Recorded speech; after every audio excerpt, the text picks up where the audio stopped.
What's the darkest secret you found out about a family member or relative?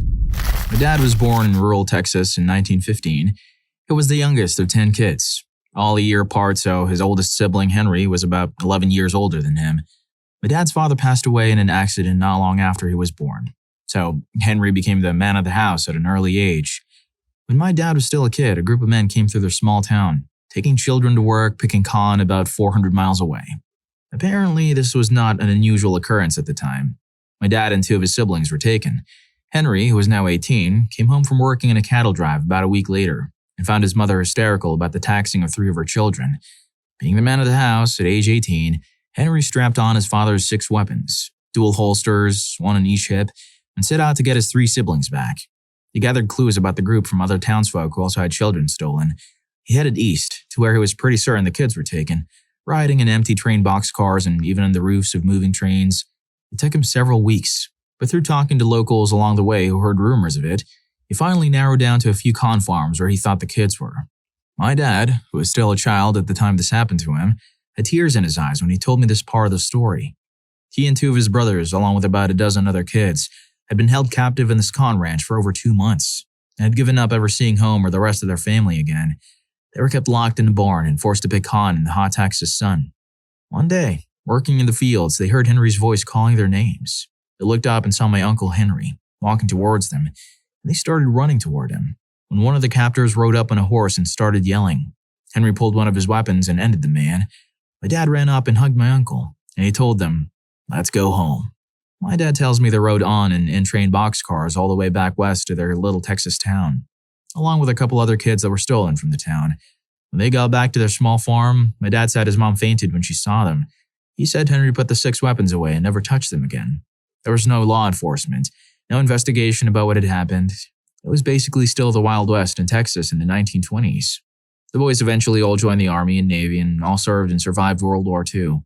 My dad didn't tell me this story until after Henry had passed away. I had always known my Uncle Henry as a sweet, soft-spoken, diminutive, about 5'4", maybe 100 pounds, man who went on to own a printing shop. I would never have imagined him capable of the feats of heroics he performed at age 18 to bring his family back together. Can we please make this a movie? Story 2. My mother supposedly has a fraternal twin. My grandmother couldn't handle the thought of 2 kids, so she gave the male child away to someone she knew that was moving away. In an induced rage, one night my grandmother screamed at my mom that she kept the wrong child. It was never mentioned before or after that moment. My mom was roughly young at the time. She asked my great-grandmother about it, and she knew the boy's name but not where they moved to or who he was living with. My mom had actually met him once, but didn't know who he actually was. My grandmother denies it ever happened, and my grandfather felt that surely they'd have had to tell me. I doubt they would have thought. When she was pregnant with me, my mom asked my great-grandmother what my middle name should be. My middle name is actually his middle name. Story 3. My great-uncle is a criminal that violates family members. I don't know how many people actually know, but my grandparents certainly do, along with his victims. My mom, aunt, and I know at least a few are their cousins, but I'm not sure which. But then he found Jesus again, so we all have to forgive him and pretend nothing happened. It was before I was born, but that's the basic runaround I've got from my grandparents. They don't ever actually acknowledge it, just that Tony did bad things, but he found God. I eventually put 2 and 2 together about my mom's history and her making sure that me and my female cousins were never left alone with him. Now that I'm in my 20s, that duty has been passed down to me at every family gathering. It's like an unspoken rule that you can't say why, just the warning. Don't leave your daughters alone with him. I'm tired of it though. Tired of shooing little girls away and having to pretend like it's normal, scooping toddlers out of his arms and acting like everything's fine and I'm just baby crazy. When this is all over, I'm not going to stay quiet anymore. The next time I have to be around him, I'm taking children right back to their parents with a full story of why it's dangerous. I'm tired of having to protect him to keep peace. Story 4. My biological grandfather threatened to harm my grandmother while she was very young and pregnant with my uncle. Long story short, he was engaged to someone else. My grandmother became a nervous wreck while pregnant and wouldn't leave the house, and he used to throw bricks through the window. Eventually, she told some of her friends about what he threatened to do to her. Shortly after that, he went missing, never to be seen or heard from again. We always kind of laughed and joked that one of her friends must have threatened him or ran him out of town. We would even go as far to say someone might have harmed him for her. It wasn't until we were going through her boxes of photos and love letters we realized she was actually friends with the Cray twins. 100% the dude got clapped. Story 5. My uncle tells the story that when he was a kid, his older brother wanted him to go out hunting with him in the woods near their house. They woke up really early and started walking much deeper into the woods than they usually did, and way off the normal trails they used. My uncle realized his brother was letting him get further and further ahead. He stopped and turned around to see his brother starting to bring the weapon up in his direction. He asked him what he was doing. His brother said, "Oh, I thought I saw something." My uncle decided to go back at that point. Later that week, he went back and found a pit that someone had dug a bit further off the trail. He never went anywhere with his brother alone again. Both of them are mom's brothers. The wannabe Kane was a narcissist of the not letting a silly thing like being married get in the way of his dating life variety, who decided he had big dreams and bailed on the family and his wife when I was a kid, and proceeded to OD. Thus, I usually don't think of him as my uncle, because I don't have a real relationship with him. Not sure why he didn't harm my uncle. Might have wanted it to look more like an accident or didn't want to look his brother in the eye. For those saying it's just a story, yeah, I can't prove it since there were only 2 people there and one of them is gone now, of the aforementioned OD. But the way that my uncle described it, he was really afraid of his brother and thought he was capable of that. Story 6. One of my aunts raised another aunt's baby as her own. My mom had 4 sisters and a brother, all of whom got married and had kids, so I have around 20 cousins. Unfortunately, 3 of my aunts got cancer in their 30s. All 3 recovered, but years later, the youngest, Maria, got it again and got it worse. Maria needed a bone marrow transplant. All her sisters and children got tested, but no one matched. The family then revealed that Maria had had a teenage pregnancy. Her first child was actually my cousin John, who had been adopted and raised by my oldest aunt as her second child. None of the cousins knew about this, including John, and is revealed to be adoptive siblings. John was asked to get tested and was a match, so he agreed to donate bone marrow to his birth mom, Maria. John was in his late 20s at the time and had very little contact with Maria over his life, so it's pretty cool. The transplant took place, but Maria eventually passed away a year or so later. Story 7. My grandpa, who passed away back in 2017, was a very quiet man and didn't talk a lot. A few years before he was gone, my mom, his daughter, told me why. Apparently, when he was around 10 years old, back in the late 30s or early 40s, a girl around his age lived across the street. One time, they went out with his weapon to test it at random things in the woods. On their way home, there was a fence they had to get over to get home. My grandfather leaned his weapon on the fence to help his friend get over the fence since she was a girl. As she was going over, the weapon fell over and went off, ending the girl. After the cops got involved, he was found not to be at fault, but the girl's family stood out in the street at various times over the next 2 weeks, yelling names at my grandpa's house. He eventually couldn't take it and ran away from home. In his teens, he met this guy named Rocky and befriended him. Rocky was supposedly in his early to mid-20s. Something happened where Rocky ended up passing away and my grandfather took his name. I had always wondered why my grandfather had a different last name than his brothers. Here is where it gets even weirder. My dad was adopted, and until recently, we didn't know anything about his biological family. Well, thanks to all of the DNA tests that have become common, we ended up getting connected with his biological family. To include his dad, my dad's dad, was still alive and in his late 80s. Talking to that part of the family, you have come to find out that my dad's biological dad is almost the same story as my mom's dad. He also had accidentally ended someone as a child, ran away from home and changed his identity. Story 8.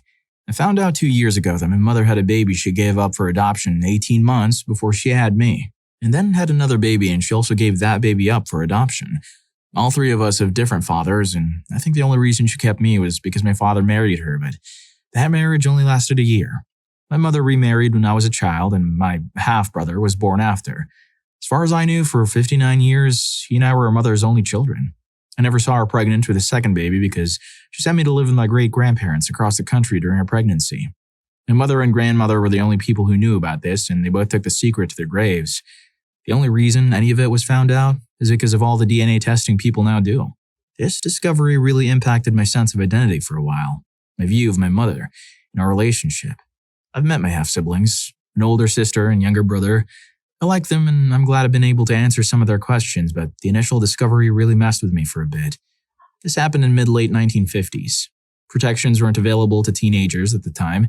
There was no education about it. No cancellation, only unwed mother homes. She went to one where she got pregnant with my older sister because she was still young. I don't know how my mother managed her pregnancy with my brother. She would have been around 21 years old. Probably made up some story about a husband who passed away or divorced or something with the help of her mother. I have never done DNA testing, but the half-siblings have, including the one I grew up with. whom I've always called my brother, not half-brother, I think they all did ancestry. The siblings found other relatives first and made their way to me eventually. I don't think I will ever do DNA testing. I'm done with surprises. The other relatives were the ones who told me about the siblings. The story is even wackier because their relatives were my mother's half-sisters, from the father she never met, that she never knew existed. They found me 8 years ago, after extensive genealogy research. I also have a half-brother from my biological dad whom I met for the first time right before 2020. I've known he existed since I was 19 but wasn't able to find him. He found me. I'm 62 now. My adopted siblings were better off. Both my parents and my stepfather are gone. I don't believe my stepfather even knew about the adopted babies. I think the only other person who knew was my grandmother. Story 9. This will probably get lost, but here's my story. Had some family move to Vegas with the local church's money, close to $1 million to open a new church for them in Sin City. They gambled it all away. The church told them to move out, basically. They started their own church that allowed them to buy multi-million-dollar houses, brand new cars for them and their kids, basically a luxury lifestyle. They sell merch at the front door to the church. Members are required to provide bank info, and they tithe 10% monthly income from all families. If you don't pay up, they keep you out. They tell you how to eat and exercise. If you don't follow, they move you out. They put it in an old movie theater, so they have multiple stages, full lighting and AV crews. They do love offerings when they need extra cash. God tells them to take trips. Like told their congregation, God told them to ride motorcycles through the Grand Canyon. He even claimed he had healing powers for a short amount of time and got Saint tattooed down his arm. The whole 9 yards. At the beginning of 2020, when they were shutting everything down, they pressured their congregation to pay the 10% for the whole year up front. They've stopped contact with all our family because we won't be part of their church. Also, their church is well known in our city and local area, but no one has stepped in. Because, Bible Belt. Story 10. I'm the only child between my mom and dad, but they both had children from previous relationships. All of my siblings were 15 plus years older than me. When I was a child, my mom and dad split because my dad had feelings for my mom's older daughter who already had 4 kids. Okay, gross, but both adults, so whatever. Fast forward to 13 years or so later. My dad is suddenly all involved in the life of one of the kids of that sister. 20-year-old me was oblivious as to why this was happening. It took me another 7 years to put all the pieces together that my dad was the father of that kid. I had grown up thinking she was just a niece, but she was, in reality, my half-sister niece. I've never discussed it with anyone in my family. My mom passed away before I put all the pieces together. But wait, there's more. My family and I are all from Mississippi. Cue Deliverance banjo music. My dad was born in 1945, so, unsurprisingly, he's super prejudiced. And I mean like super prejudiced. That sister niece of mine, she ended up having 2 kids with a one-legged black man. The one-legged part isn't really relevant except for him showing up to my house one day and suddenly doing push-ups in my living room for no apparent reason. Anyway, karma's a witch. Cheat on my mom with your stepdaughter, get her knocked up, basically have nothing to do with said child's life, then the child goes and commits, in his eyes, probably the biggest betrayal possible. I would throw a chef's kiss right here, except all I really care about from this story is the pain it must have put my mom through. And I was too young or oblivious to be there for her. Miss you, Cotty. Story 11. I found this out about 2 weeks ago.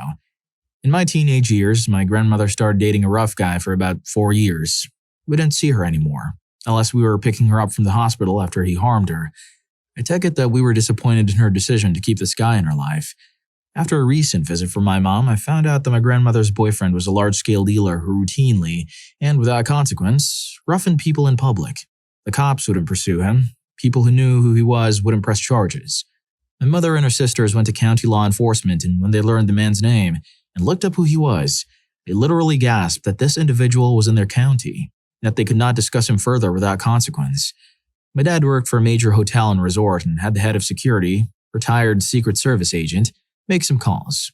2 days later, an FBI agent showed up in the doorway of his office, flashed credentials, and asked why my dad was looking into this man. After a brief explanation of the story, the agent told my dad, "Let it go," and left. The man was in my family's life from 1993 to 1997, and he passed away of a heart emergency. My grandmother passed away a few months later. We've speculated on everything from mobster to high-value witness protection program participant. I'm 40 years old and I still have no answer on this very dark chunk of my family's history. If anyone has any ideas of how or where to research this, I would love to know more. The guy went by the name Bud. This was in Hancock County, Mississippi, 1993 to 1997. He had bragged he was a bodyguard for Jimmy Hoffa, but no one took that too seriously. Story 12. I don't know if it would be considered a family secret, as my mom grew up in a small town, so everyone would know, but so I've mentioned in the past posts that my great-grandma passed away when my grandma was still a child, and her father remarried a woman who had kids of her own. Step-great-grandma used to harm my grandma and her siblings as soon as their father left the house. Obviously, this had a negative effect on them. Grandma grew up to do this to her own kids, for instance. Well, one of my great-uncles became a person with a drinking problem. He also robbed graves. Apparently he had a liking for gold teeth, but he also stole jewelry and stuff that he could sell to buy drinks. Mom said she could remember him showing up at the back door when she was a kid, covered in dirt, and her mom would always take him in for a while, feeding him, clothing him, etc. Then he'd go right back out to drinking and grave robbing. Mom always told he passed away in an accident. Several years ago, though, one of my uncles informed me that he really passed away when he was found passed out on someone's front lawn. They had called the cops, and when they arrived and tried to arrest him, he woke up and started resisting the arrest, resisting the cops. So they ended him. Story 13. Not necessarily a family secret, but a weird story nonetheless. This happened around 2013. Instagram wasn't totally new, but it was still a much smaller platform centered a lot around visual arts. Through Instagram, a friend of mine found a profile that was my doppelganger. Like, this guy looked so much like me that I sent multiple photos of him to my mom, and she was convinced it was me even after I told her. Now, for the purpose of the story, I'll just say I'm incredibly unique looking. Dark brown hair, fiery red beard, almost a full bodysuit of tattoos. Same for this guy. The brands of clothes I wore, even down to the gold and black Ray-Ban Clubmasters. I'm a professional tattooer and he's a painter who owns an art gallery. So, keeping with how the internet worked back then, we said hey and joked about meeting and occasionally would call or FaceTime the other to prove a point. Then I got an opportunity to travel to New York City for work. This guy lived in New York City as well, so we made plans to meet up. Bought plane tickets, made arrangements, and even talked about how funny it would be to get a photo together. Then we started talking about how funny it would be if we were long-lost brothers, and he goes, "That's entirely possible. My dad was never in the picture. He was a traveling biker that met up with my mom one night," which was weird because my dad was a tattooer and notorious biker who traveled in the area he lived when he was growing up. I thought it was a long shot, but I said, "Hey, ask your mom if his name is James Jobin. Wouldn't that be crazy if we were brothers?" He lolled and agreed that it would be funny. He said he'd ask his mom the next morning before I got into town. Then he blocked me on everything. Instagram, Facebook, text, absolute radio silence. I've made other accounts to check up on him and see how he's doing, but I've never reached back out. The thought that I could have a brother is bittersweet for me. I want to respect his right to have contact with me or not, but it does break my heart a little every time I think about him. Doesn't make any sense why he would shut everything down. Anyways, if you're enjoying the video, don't forget to hit that subscribe and like button for more videos like this. Story 14. About 14 years ago, so before Me Too, there was a period of time where quite a few historical crimes were in the news, and people were a lot of women talking publicly about their experiences for the first time. That prompted my nan, who I was very close to confess to me that her brother tried to mistreat her when she was a teenager. So I comforted her and didn't tell anyone. She passed away a few years ago, and I found out then that my dad also knew, which must have been hard for him, except that he thought that she was mistreated, not that it was attempted. He also implied that one of the reasons his parents divorced was because there were some difficulties with intimacy as a result of her being mistreated. She always had issues with any men that were interested in her romantically, saying she hated men, so it really made me sad that she couldn't get any support at the time. She was otherwise great though, had a really full life and lots of friends. Literally a day after my nan's confession, I was with my other grandmother who said, "You know, all this stuff in the news is making me remember something that happened to me when I was a young girl." And I got really worried that there was another traumatic event in the family. Well, was there? Dude, you didn't continue the story. Story 15. My maternal grandfather, luckily he's now gone, was a big-time criminal and mistreated all the girls on his side of the family, including his daughter, my mother, from as early as she can remember until her early teens. My mom told her mother about what happened as soon as she could articulate it. Rather than doing anything about it, my grandmother started sending my mother into her dad's room to wake him up every morning because my grandmother didn't like having intimacy with him anymore and saw this as an opportunity to pass the buck. When my mom became a teenager, she moved in with our great-grandparents to escape. Eventually, her parents divorced. My grandmother remarried and wanted to fix her relationship with my mom. She told my mom she was mistreated by her husband as well. She made it seem like she had no control over the situation and apologized for what my mother went through, promising it would never happen again to anyone else. Fast forward about 10 years. My mom gets married and has 2 daughters of her own. She's rebuilt a relationship with my grandmother and feels like the past is behind her. My mom let my sister and I sleep over at my grandmother's once because she believed that her mother had changed. Rather than letting my sister and I sleep together, my grandmother took my sister to sleep in the spare room and made me sleep in the bed with her new husband. Turns out my grandmother didn't like having intimacy with this husband either, and she had a new one to offer up instead. Luckily, he wasn't a criminal. That's the nicest thing I can say about him, though. But I did find it weird that I had to sleep in the same bed as him, and I complained to my mom the next day that his snoring kept me awake. My mother was livid. She called my grandmother, screamed at her for putting me in a dangerous situation. We didn't see her for a long time after that. When we did get back in contact, we weren't ever left with my grandmother or her husband unattended. Eventually, my grandmother just kept trying to cross my mom's boundaries, and we stopped contact with her altogether. She reaches out to my mom every few years, but my mom just ignores her.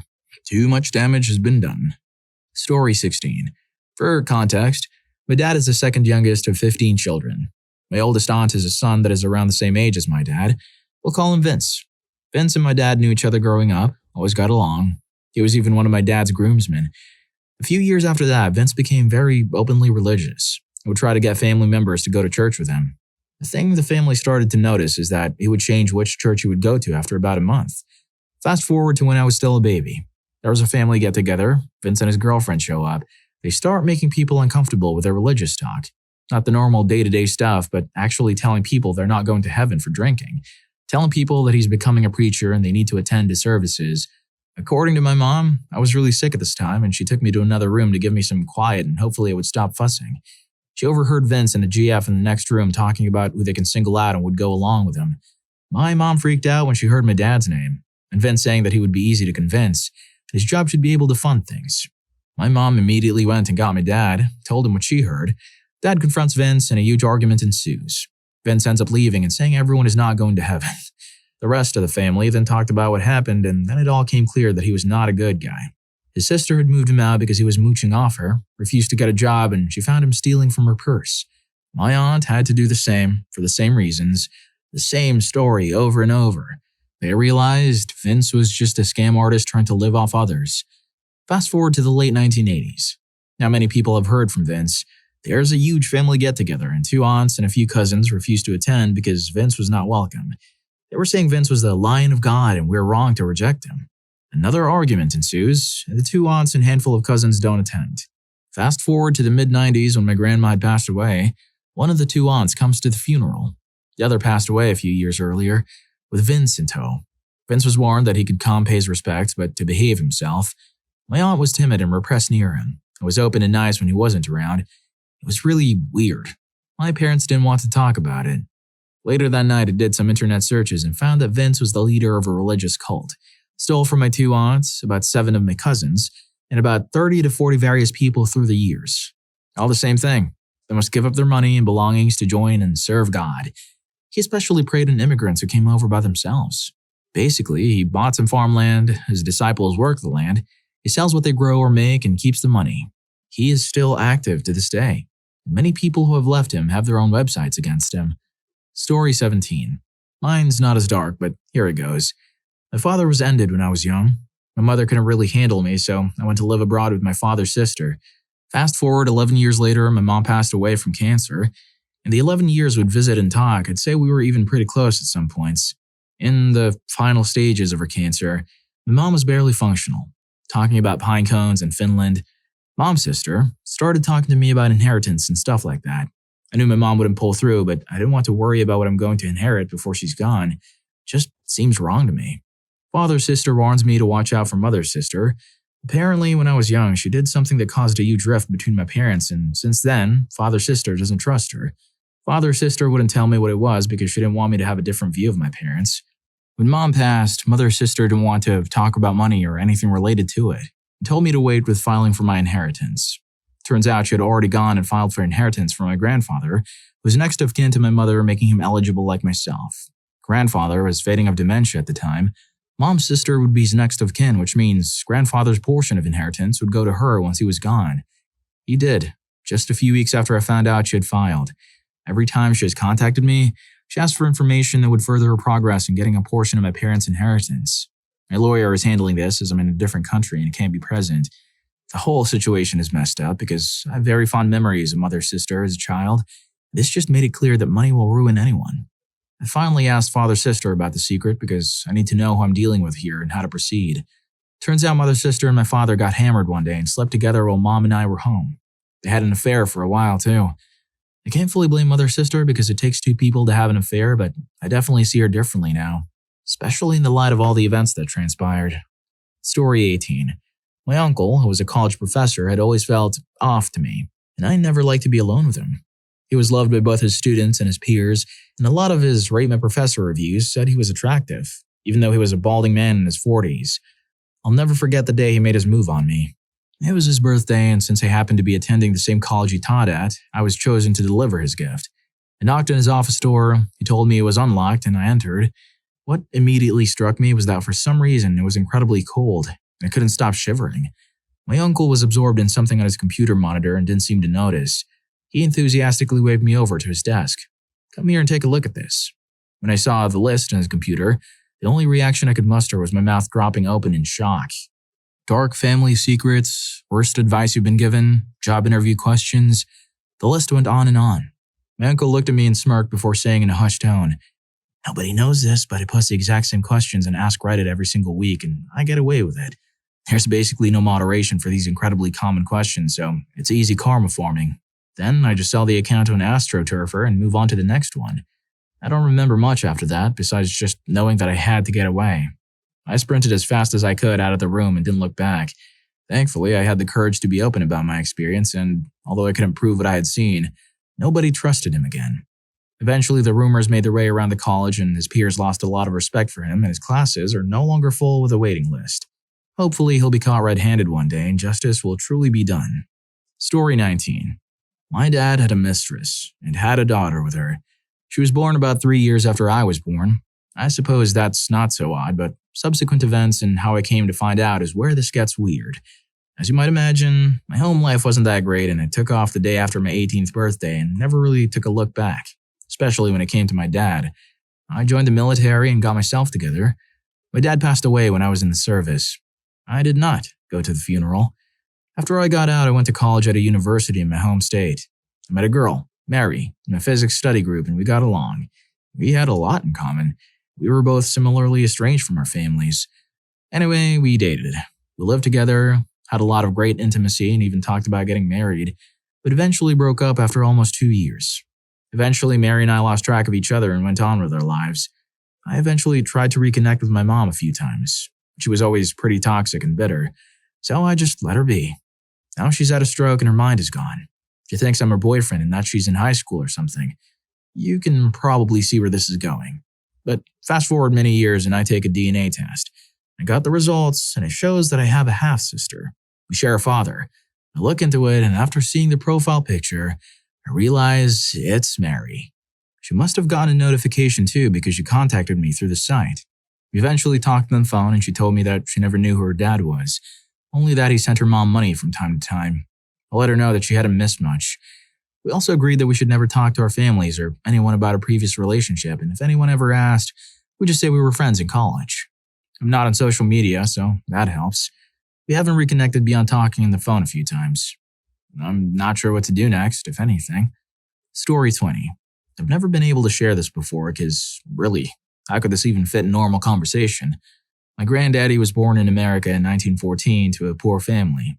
They grew their own food and scraped by fine, and his father liked and worked in a city pretty far from them and made some money, but they certainly couldn't afford a doctor. I had thought he only had a single younger brother until digging through some old family photos. I found a family photo with my granddaddy, his parents, his brother, and another little boy I'd never seen before. My granddaddy had passed away when I was a kid, but his brother was still alive, so everyone worked to convince him to tell us who that other little boy was. He at first refused to talk about it, but finally his oldest son got the story from him. A bit of backstory.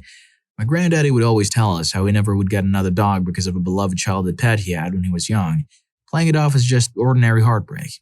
Then later he informed us that the dog had gotten rabies and he had to take him out back behind the woodshed and end him. Turns out that wasn't the whole story. His dog was playing in the yard with his youngest brother when they were harmed by a coyote. The dog managed to stop the coyote but got bitten. Then the dog started exhibiting symptoms sometime later and at some point harmed the youngest brother very badly. My granddaddy took the dog out back and ended the dog like he said. But what he didn't say was that his youngest brother contracted rabies and was suffering so horrifically that his mother begged him to end him too. And eventually got so bad that he complied with their wishes. I occasionally think about this bit of family history. I can only imagine how horrific that must have been for everyone. Least of all my granddaddy, who was only a child at the time. Story 21. Growing up, I always knew I had an older sister. My mom talked fondly of her and even got a tattoo with all her children's first initials. I was told at first that my mom was a younger mother and couldn't provide for her, so the best option was adoption. Come to find out, my mom was in a relationship with a 25-year-old man. My mother kept the pregnancy a secret until her last trimester. Once my grandmother found out, she demanded my mother get a cancellation, but it was too late. So she told her that if she didn't give up my sister, she would be out in the streets with a newborn and nowhere to turn. She then turned around, threatened my sister's father, and told him he signs away his rights or face prison. But wait, there's more. Grandma then turned around and made an offer of adoption to a coworker of hers who was desperately trying to get pregnant. She convinced my mom that my sister would have a better life than she could ever give, and it would be in her best interest to let her go. Reluctantly, my mom gave her away with the stipulations that my sister be named Elle and that she could have regular updates or possible visits. But wait, there's more. A year after the adoption, my grandmother told her coworker that my mother never wanted to hear from them again and stopped contact between them. We also later found out that she never even passed the name along. Though, funny enough, my sister was still named it. She went on to work with this woman for 10 whole years. I found my sister on my 21st birthday. We had lived in the same town for years. Had so many friends in common and even ran into each other once. Unfortunately, she had a very rough life and my mother can't stand the person my sister has become.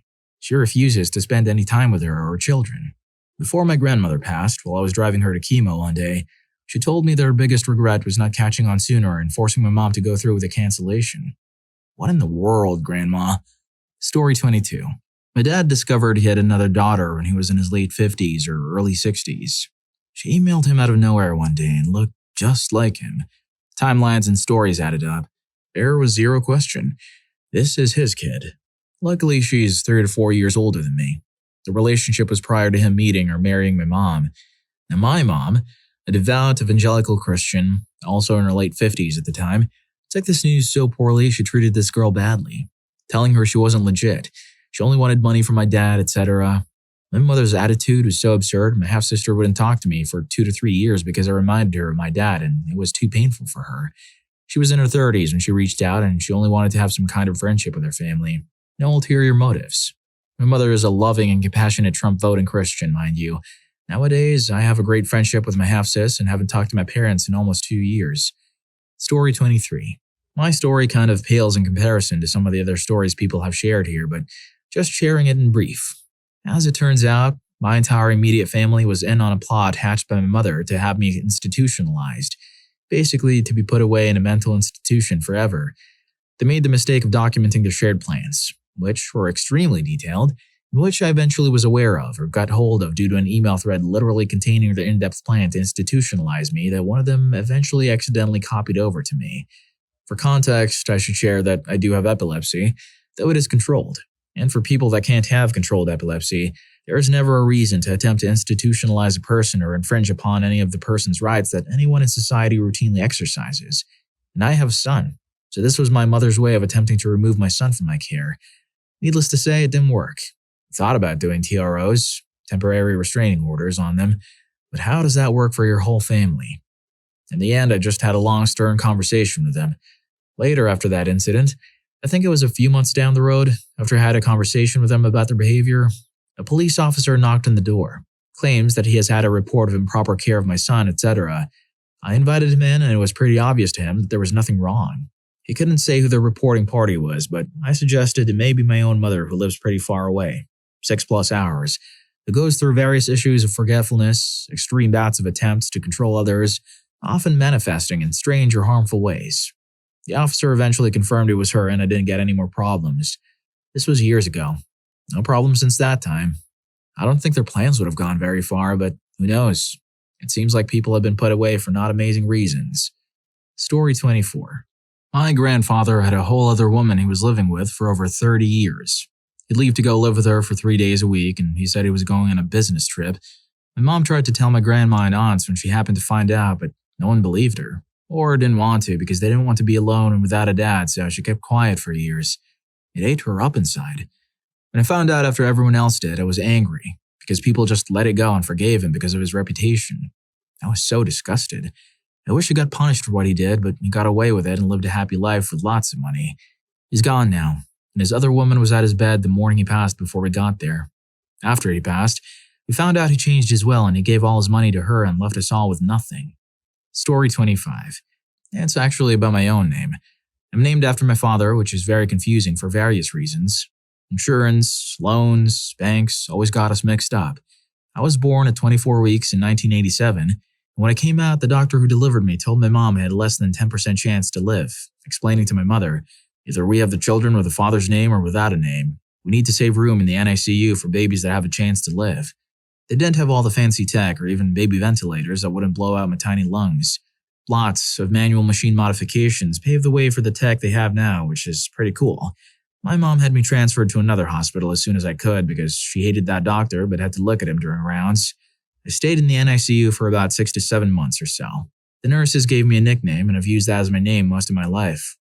It was always hard telling teachers or new people I met that the name on the paper wasn't me because my real name and my nickname don't even sound similar or start with the same letter or sound. I found out about the story of my legal name when I was a teenager. My parents never told me because it's dark. I knew about the other parts of the story as I appeared in newspapers and magazines at the time, which was cool for show and tell. There's a kind of cool end to this. My twins were born at 29 weeks in 2017, and one of the nurses that helped me survive took care of my boys during their stay in the NICU. Her and my mom shared photos and stories. Well, if you like these stories, here's more. YouTube thinks you're going to love this. Catch you in that video.